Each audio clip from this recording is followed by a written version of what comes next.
Hello friends, बहुत बहुत स्वागत है आपका हमारे YouTube channel study with smartness में।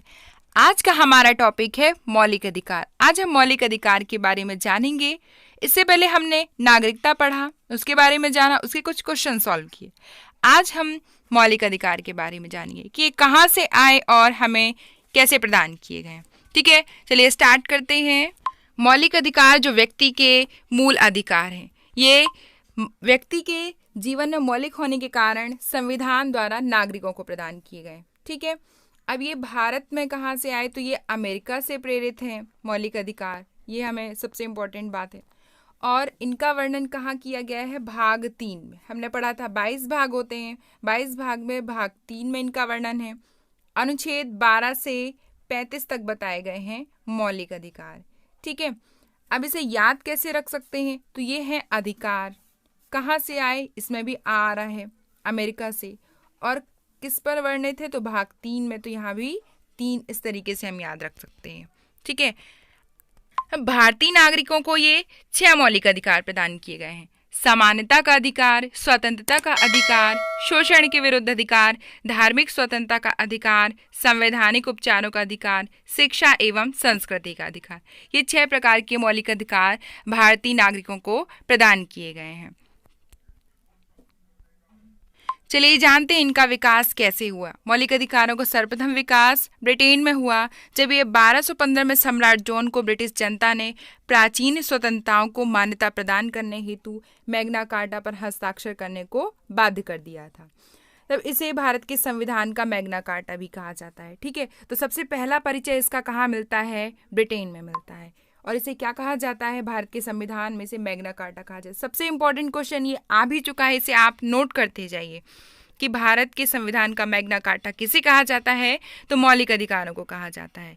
ठीक है, फ्रांस में 1789 के संविधान में मानवीय अधिकारों की घोषणा को शामिल करके व्यक्ति के जीवन के लिए आवश्यक कुछ अधिकारों को संविधान मान्यता प्रदान करने की वहां पर प्रथा प्रारंभ की गई थी। मतलब पहला परिचय है ब्रिटेन में मिलता है, दूसरा इसे फ्रांस के संविधान में इसे लागू किया गया।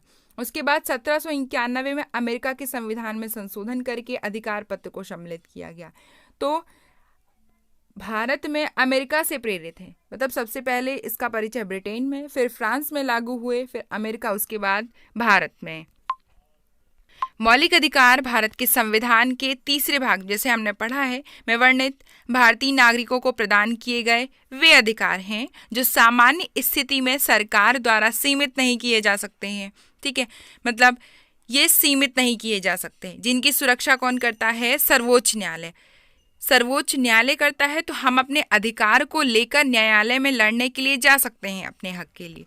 और ये अधिकार सभी भारतीय नागरिकों की नागरिक स्वतंत्रता प्रदान करते हैं। ठीक है, इंपॉर्टेंट लाइन है यहाँ पे, इसका रक्षक कौन है?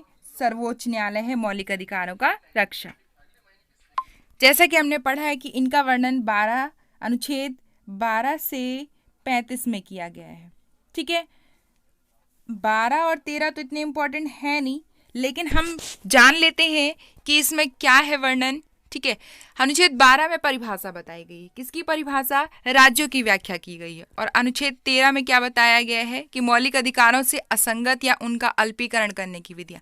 मतलब इसमें बताई गई 2 प्रकार की विधियां, संविधान लागू होने के पहले बनी विधियां, संविधान लागू होने के पश्चात बनी विधियां। तो ये ज़्यादा इंपॉर्टेंट नहीं है। अब हम चलते हैं समता का अधिकार, या जिसे हम समानता का अधिकार कहते हैं। इसका वर्णन कहाँ से कहाँ किया गया है? अनुच्छेद 14 से 18 तक। ठीक है, अनुच्छेद 14 में क्या बताया गया है कि विधि के समक्ष समता। अब इसका अर्थ क्या है? विधि अर्थ मतलब कानून। ठीक है, आप धर्मनिरपेक्ष राज्य में अगर रहते हैं तो कानून सबको समान रूप से मान्यता प्रदान करेगा। यहाँ पे किसी भी प्रकार का भेदभाव नहीं किया जाएगा। मतलब किसी के लिए कोई भी विशेषाधिकार नहीं होगा, सभी को समान रूप से यहाँ पे ट्रीट किया जाएगा। अनुच्छेद 15 में क्या बताया गया है कि धर्म, मूल वंश, जाति, लिंग या जन्म स्थान के आधार पर विभेद का प्रतिषेध है। इसका अर्थ है कि यदि हम या आप किसी भी लिंग, धर्म, जाति के हैं, इससे कोई प्रभाव नहीं पड़ता है। हम सब समान हैं और सभी को समान रूप से अधिकार प्रदान किए गए हैं। अनुच्छेद 16 क्या बताता है कि लोक नियोजन के अवसर के विषय में अवसर की समता। इसका अर्थ है कि यदि जितने भी सरकारी पद हैं वहां पर हमें समान रूप से अधिकार प्रदान किए गए हैं, समान रूप से हमें कानून के तहत अधिकार प्रदान किए, लेकिन एक इसमें बताया भी है कि एसटी, एससी और ओबीसी के लिए अलग से प्रावधान किया गया है। ठीक है, तो ये क्या बताता है कि सरकारी पद पर हमें समान रूप से अधिकार प्रदान किया गया है। नेक्स्ट है अनुच्छेद 17। अनुच्छेद 17 में क्या बताया है कि अस्पृश्यता का अंत कर दिया गया। पहले क्या था कि जब ब्रिटिशर्स लोग थे तो नीचे तबके के लोगों के साथ तब से छुआछूत चली आ रही है। ठीक है, तब से मतलब बहुत छुआछूत चलता रहा है। इसके लिए एक आर्टिकल बनाया गया हमारे संविधान में और अब इसे पूरी तरह से खत्म कर दिया गया है। तो अनुच्छेद 17 क्या बताता है कि अस्पृश्यता का अंत कर दिया गया है। ठीक है, मतलब छुआछूत अब किसी भी प्रकार से नहीं होगी। नेक्स्ट है हमारा उपाधियों का अंत, अनुच्छेद 18 और उपाधियों का अंत। चलिए समझते हैं इसके बारे में। क्या होता था कि जब अंग्रेज इंडिया में थे तब लोगों को आपस में फूट डालने के लिए उन्होंने उपाधियां दे दी थी। जैसे कौन कौन सी उपाधियां दे दी थी? नाइटहुड, केसर-ए-हिंद, लंबरदार, ये सब उपाधियां देकर वो आपस में लोगों के बीच में फूट पैदा करते थे। मतलब ये आपस में लोगों के फूट डालने के लिए उन्हें नई नई उपाधियां दे देते थे। फिर क्या हुआ, संविधान सभा ने इन उपाधियों को पूरी तरह से खत्म कर दिया। ठीक है, और इसके लिए एक प्रावधान भी बनाया गया। लेकिन क्या होता है कि जब हम कोई काम करते हैं तो हमें लगता है कि हमें किसी चीज़ से पुरस्कृत किया जाए, है ना। तो उसके लिए हमारे संविधान में, हमारे भारत में भारत रत्न, पद्म विभूषण, पद्म भूषण, पद्मश्री जैसे सम्मान दिए जाने लगे। लेकिन ये उपाधि नहीं है, इन्हें उपाधि का रूप नहीं दिया गया, ये सिर्फ सम्मान के लिए दिया जाता है। ठीक है, तो ये था आर्टिकल 18। नेक्स्ट है स्वतंत्रता का अधिकार। स्वतंत्रता का अधिकार का वर्णन आर्टिकल 19 से मतलब 19 से 21 तक में किया गया है। ठीक है, आर्टिकल 19 क्या कहता है? वाक स्वतंत्रता आदि विषयक कुछ अधिकारों का संरक्षण। इसे हम अच्छे से समझते हैं। आर्टिकल 19 में हमें 6 तरह की स्वतंत्रता का अधिकार प्रदान किया गया है। जैसे आर्टिकल 19 के ए में कहा गया है कि बोलने की स्वतंत्रता हमें प्रदान की गई है। इसका अर्थ है कि व्यक्ति कुछ भी अभिव्यक्त कर सकता है अपने विचार, लोक सदाचार, एकता, अखंडता और सुरक्षा को ध्यान में रखते हुए। अब शब्द ना बोले, इस तरीके से ध्यान में रखते हुए।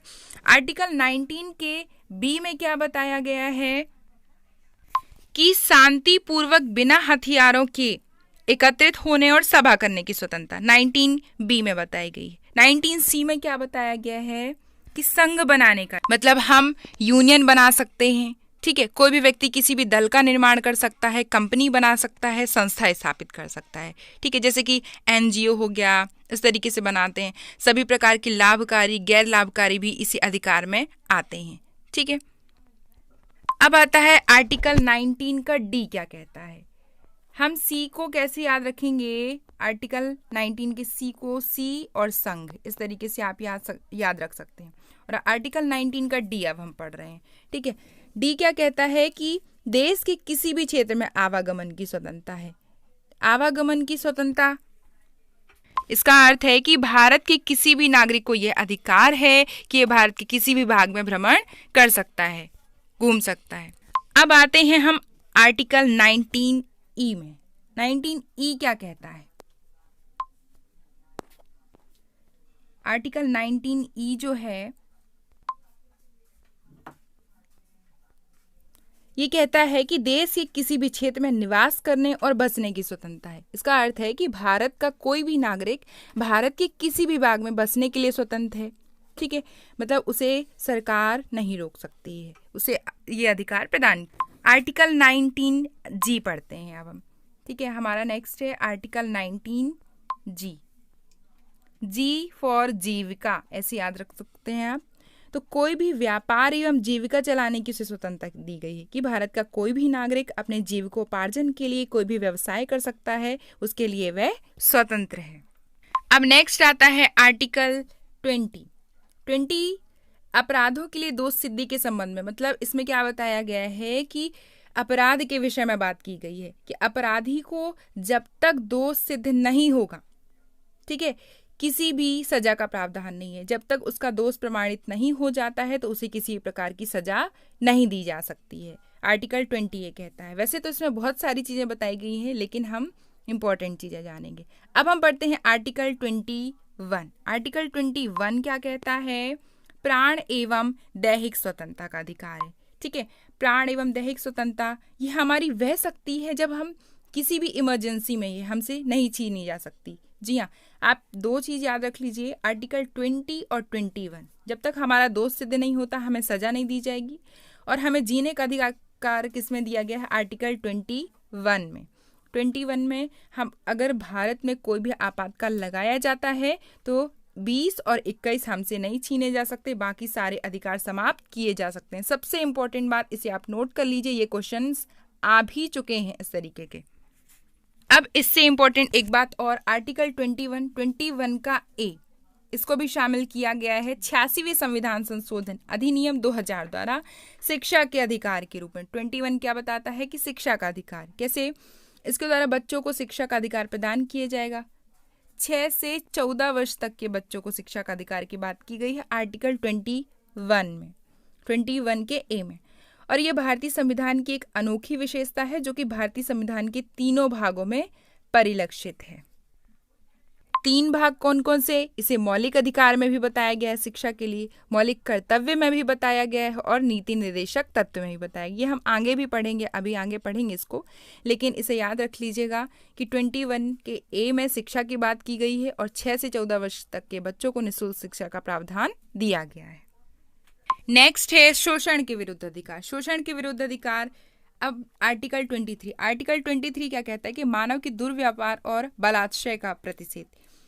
बालाश्रम और मानव की दुर्व्यापार को यह प्रतिबंध लगाता है कि इसमें किसी प्रकार की बंधुआ मजदूरी, दास प्रथा और ये सब अब नहीं कराया जाएगा। ये प्रतिबंध लगाता है आर्टिकल 23। मतलब इसे ऐसे याद रख सकते हैं कि जब हम 23 साल के हो जाएंगे तो हमारे साथ कोई भी प्रकार का बंधुआ मजदूरी नहीं होगी, ना हम कोई भी प्रकार की दास प्रथा में शामिल होंगी। नेक्स्ट है हमारा आर्टिकल 24। 24 क्या कहता है? कि कारखानों आदि में बालकों के नियोजन का प्रतिषेध है। इसका मतलब है कि इसमें बाल श्रम को यह प्रतिबंधित करता है।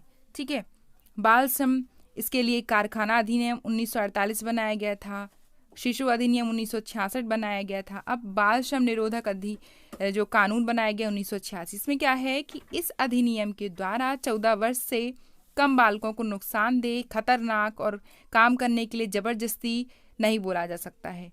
ठीक है, ये अधिनियम तो आया था 1986 में, लेकिन इसे पुनः संशोधित कब किया गया? 2016 में। 2016 में इसे संशोधित किया गया और क्या कहा गया कि अब इसमें 14 से 18 वर्ष तक के बच्चों को मतलब बताया गया है। ठीक है, कि उनसे सामान्य व सरल कार्य की उन्हें अनुमति मिल गई है, लेकिन वे नुकसानदेह व खतरनाक कार्य नहीं कर सकते हैं। अब नेक्स्ट है धर्म की स्वतंत्रता का अधिकार। ये है आर्टिकल 25 से शुरू होता है। आर्टिकल 25 में क्या कहा गया है? अंतःकरण की और धर्म के अबोध रूप में मान्य, आचरण और प्रचार करने की स्वतंत्रता। इसका मतलब है कि भारत में कोई भी व्यक्ति किसी भी धर्म को अंतरात्मा से स्वीकार कर सकता है, किसी प्रकार की उसे रोक टोक नहीं है, कर्मकांड विधियां कर सकता है। ठीक है, इस पर किसी प्रकार के प्रतिबंध नहीं लगाए जाएंगे। आर्टिकल 26 क्या कहता है? कि धार्मिक कार्यों के प्रबंध की स्वतंत्रता है। इसमें क्या है कि कोई भी व्यक्ति किसी भी विशेष धार्मिक समुदाय के लिए किसी भी दल का गठन कर सकता है, उसे नहीं रोका जा सकता है। ठीक है, नेक्स्ट है आर्टिकल 27। इसमें क्या बताया है? किसी विशिष्ट धर्म की अभिवृद्धि के लिए करों के संदाय में स्वतंत्रता। इसका अर्थ है कोई भी व्यक्ति या संस्था कर अदायगी के लिए मजबूर नहीं है। मतलब कर के लिए इसमें बताया गया है कि जो कि उनके धार्मिक कार्यों से संबंधित हैं।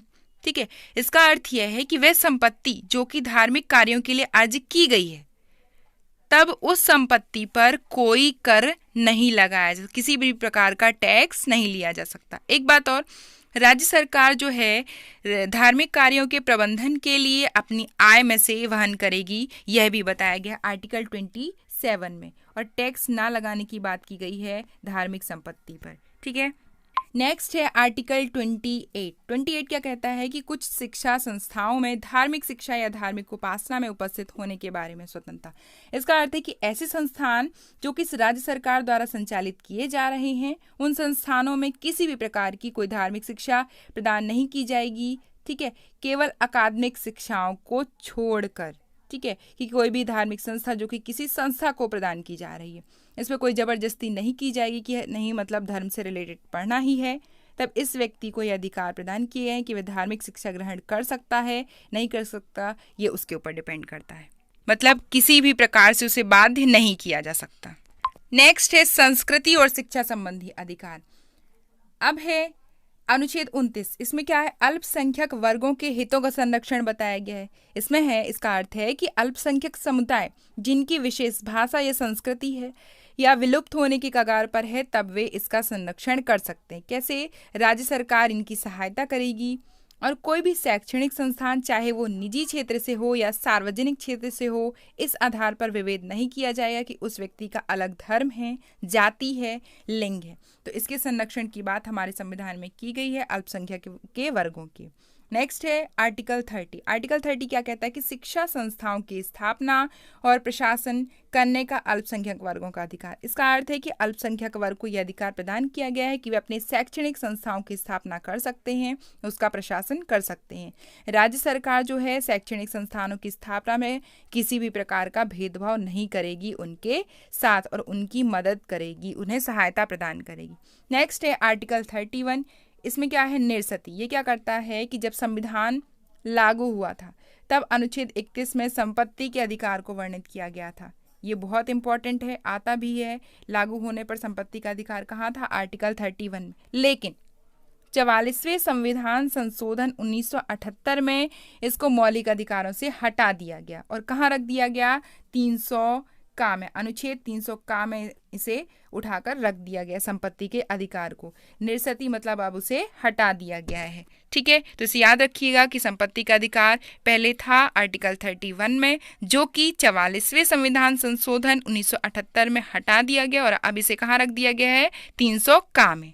नेक्स्ट है संवैधानिक उपचारों का अधिकार। संवैधानिक उपचारों का अधिकार को डॉक्टर भीमराव अंबेडकर ने संविधान की आत्मा कहा है। इसे आप, बहुत इंपॉर्टेंट लाइन है। ठीक है, इसमें क्या है, इसमें रिट जारी की गई है। परमादेश, बंदी प्रत्यक्षीकरण, अधिकार प्रक्षा, प्रतिषेध, उत्प्रेषण, 6 प्रकार से रिट हैं। तो आप सिर्फ इतना याद रखिए कि संवैधानिक उपचारों का अधिकार जो है इसे संविधान की आत्मा कहा गया है। तो फ्रेंड्स, अभी हमने मौलिक अधिकारों के बारे में पढ़ा, उनकी डिटेल को जाना। अब इनसे रिलेटेड हम कुछ क्वेश्चन सॉल्व कर लेते हैं, आपको बनेंगे। पहला क्वेश्चन है, संविधान के किस भाग को भारत का मैग्ना कार्टा कहा जाता है? तो भाग 3 को, जो कि हमने पढ़ा है। भाग 3 में मौलिक अधिकार है। नेक्स्ट क्वेश्चन है, समानता का अधिकार कौन से अनुच्छेद में दिया गया है? तो हमने पढ़ा है समानता या समता का अधिकार वही है, अनुच्छेद 14 से 18। संविधान में मौलिक अधिकारों से संबंधित अनुच्छेद कौन से हैं? तो 12 से 35 इनका वर्णन किया गया है। अनुच्छेद 19 कितने प्रकार की स्वतंत्रता की गारंटी देता है? तो हमने इसे पढ़ा है 6। इसका राइट आंसर है 6। अनुच्छेद 23-24 नागरिकों के किस अधिकार को वर्णित करते हैं? तो इसका राइट आंसर है शोषण के विरुद्ध अधिकार। मतलब हम 23 साल के होते हैं तो हमारे साथ अब शोषण नहीं हो सकता, इसे ऐसे याद रख सकते हैं। नेक्स्ट क्वेश्चन है, संविधान का भाग 3 किससे संबंधित है? तो हमने पढ़ा मौलिक अधिकार। Answer number, option number C. Next question है हमारा, भारतीय संविधान का कौन सा अनुच्छेद व्यक्ति के विदेश यात्रा के अधिकार को संरक्षण प्रदान करता है? तो आर्टिकल 21। इसमें जीने की स्वतंत्रता बताई गई है और विदेश यात्रा के लिए संरक्षण प्रदान करता है। संविधान में उद्घोषित मौलिक अधिकारों में संशोधन किया जा सकता है, तो संशोधन करने का अधिकार सिर्फ संसद को है। इसका right answer option number C. Next question है, भारतीय संविधान में नौकरियों का समान अवसर प्रदान किया जा सकता है, किया गया है? तो नौकरी के लिए मैंने बताया था 16 जो सरकारी पद की बात करता है। भारत के संविधान को निम्न में से कौन सा अनुच्छेद प्रेस की स्वतंत्रता से संबंधित? प्रेस की स्वतंत्रता बताई गई है आर्टिकल 19 में, वाक अभिव्यक्ति, और इसमें 6 अधिकार बताए गए हैं। मौलिक अधिकारों के अंतर्गत कौन सा अनुच्छेद बच्चों के शोषण से? तो शोषण से संबंधित कौन सा है बच्चों के? आर्टिकल 24 में बताया गया है बाल श्रम मतलब बाल अपराध है।